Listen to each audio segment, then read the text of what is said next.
Hi, I'm Dr. Eileen O'Connor, and I want to kick off this course by saying hello, and all of you are going to give me a video hello as well. What I did here is I put up my resume, and as I scroll down, you'll notice that I've been in teaching either science or science education and science and technology since the 1990s. At the same time, I had a consulting business, which I've worked with K-12 schools directly, working in high-need schools, particularly in Albany and Troy. And I also began in the technology in the 1980s when I moved into IBM, as they themselves were moving into PCs and chemical instrumentation.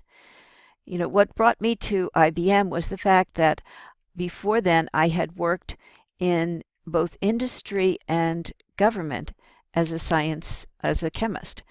And even before that, if I go way back, I worked as a teacher in Montana, working on a reservation. And in that place, I was the fourth grade teacher, and I was the science teacher for the eighth grade through the fourth grade. Now, science has been a main part of my existence, and making science accessible, understandable, and challenging is one of my primary goals.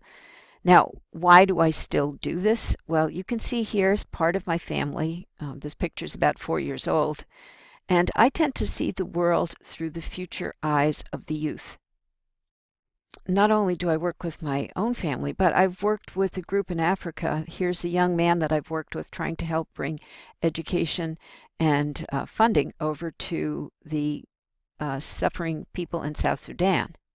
So we'll be working together and sharing both in text and video. And I think I'll just conclude with a recent shot of my family at Christmas with my newest grandson and another one on the way that you weren't able to see in that earlier picture. And I'm looking forward to working with all of you and getting to know something about you and the people important in your life, but mostly about the ways that you're going to use science to help improve the future of the entire world.